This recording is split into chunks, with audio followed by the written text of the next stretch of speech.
Praise the lord. Good morning అండి. అందరూ బాగున్నారు కదా?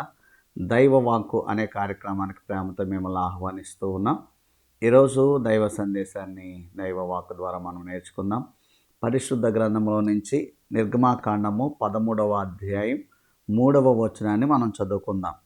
మోషే ప్రజలతో ఇట్లా నేను మీరు దాస్యగృహమైన ఐగుప్తు నుండి బయలుదేరి వచ్చిన దినమును జ్ఞాపకం చేసుకునడి.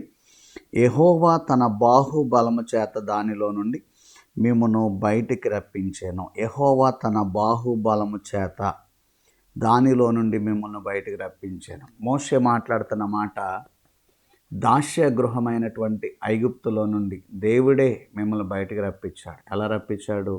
తన బాహుబలము చేత. ఆమె చూడండి, ఎంత భయంకరమైన దాస్యత్వం. ఎన్నో సంవత్సరాలుగా దాస్యత్వంలో వారు మ్రగ్గిపోతూ ఉన్నప్పుడు దేవుడు తన బాహుబలము చేత బయటికి తీసుకొచ్చాడంట. వండర్ఫుల్ కదండి.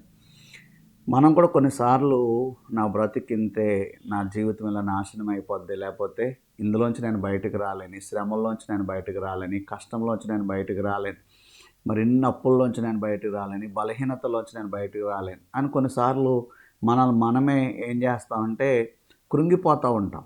కానీ ప్రభువు చెప్తున్నాడు, ఐగుప్తి దాస్యత్వంలోంచి దేవుడు తన బాహుబలం చేత ఇశ్రాయేలుని ఎలా రప్పించారో మనల్ని కూడా దేవుడు తన బాహుబలం చేత బయటికి రప్పించబోతున్నాడు. నువ్వేమీ కృంగిపోవసరం లేదు, నువ్వేమీ భయపడవసరం లేదు. నీకున్నటువంటి బానిసత్వం ఏదైతే ఉందో, నీకున్నటువంటి వ్యసనం ఏదైతే ఉందో, నీకున్నటువంటి పరిస్థితి, నిన్ను కృంగదీసే పరిస్థితి ఏదైతే ఉందో, నా దేవుడు తన బాహుబలము చేత నిన్ను బయటికి తీసుకురాబోతా ఉన్నాడు. దేవుడే విడిపించబోతున్నాడు, దేవుడే నడిపించబోతున్నాడు. నీ శక్తితో, నీ సామర్థ్యంతో నువ్వు బయటికి రాలేవు. ప్రభువే తన బాహుబలం ఆయన శక్తి ద్వారా, ఆయన సామర్థ్యం ద్వారా నిన్ను విడిపించబోతా ఉన్నాడు. దేవునికి స్తోత్రం కలుగునగా. యోన చేప కడుపులో ఉండి ప్రార్థన చేస్తూ ఉన్నాడు. ప్రభువా నన్ను విడిపించాడు. చేప కడుపులో ఉండి ప్రార్థన చేస్తూ ఉంటే 3 దినాలు ఆ చేప కడుపులో ఉండి ఆ చేప మరలా నినివే పట్టణం దగ్గరికి వచ్చి తను మరి యోనాన్ని విడిచినట్లుగా మనం చూస్తూ ఉన్నాం. దేవుడు ఎంత అంధకారంలో ఉన్నా సరే, ఎంత బానిసత్వంలో ఉన్నా సరే, ఎంత దిగజారిన స్థితి అయినా సరే, ఎంత కృంగిన స్థితి అయినా నా దేవుడు నిన్ను విడిపించగలడు, నా దేవుడు నిన్ను విమోచించగలడు.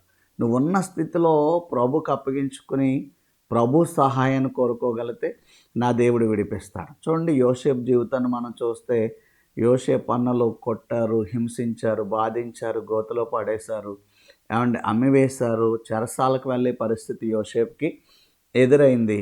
కానీ దేవుడు విడిచిపెట్టేశాడు ఆ యోసేపును. అన్నలు విడిచిపెట్టారు, తల్లిదండ్రులు దూరం అయిపోయారు, నాకంటూ ఎవరు లేరు అని యోసేపు బహుశా బాధపడి ఉండొచ్చు. కానీ దేవుడు సహాయం చేశాడండి, దేవుడు విమోచించాడు. అన్ని బంధకాల్లోంచి విమోచించి ఐగుప్తు దేశంలో మరి సింహాసనం మీద కూర్చునిబెట్టాడు. ఈరోజు నీకు స్కోప్ ఉంది, హోప్ ఉంది, నిరీక్షణ ఉంది. నా ప్రభు నీ పక్షంగా ఉన్నారు. ఆయన బాహుబలము చేత నిన్ను విమోచిస్తారు, ఆయన బాహుబలము చేత నిన్ను రక్షిస్తారు అన్న విషయాన్ని ఈరోజు నువ్వు గుర్తుపెట్టుకోవాలి. ప్రభు చెప్తున్నారు కదా, ఐగుప్తు దాస్య గృహములో నుండి తన బాహుబలము చేత నేను బయటికి తీసుకొచ్చానని. ఈరోజు నీకు ఏ పరిస్థితి అయినా సరే ప్రభు నిన్ను బయటికి తీసుకురావడానికి సామర్థ్యం కలిగి ఉన్నారని, ప్రభు నిన్ను విమోచించడానికి సామర్థ్యం కలిగి ఉన్నారు. నువ్వేమి దిగులు చెందకు, నువ్వేమి కృంగిపోకు, నువ్వేమి కూడా భయపడకు. నా ప్రభు బాహువు నాకు చాలు, నా ప్రభు యొక్క బాహుబలం నన్ను విమోచిస్తుంది అనే విశ్వాసంతో నువ్వు నిలిస్తే చాలు. నా దేవుడు నిన్ను విమోచిస్తాడు, నా దేవుడు నిన్ను విడిపిస్తాడు. దేవుడే నీకు సంపూర్ణ సహాయం చేసి విమోచించునుగాక. ఈ దినమంతా దేవుడు నీకు శుభములు కలిగించునుగాక. తండ్రి, కుమార, పరిశుద్ధాత్మ త్రియేక దేవుని కృప నీకు తోడై నడిపించునుగాక. ఆమేన్. God bless you.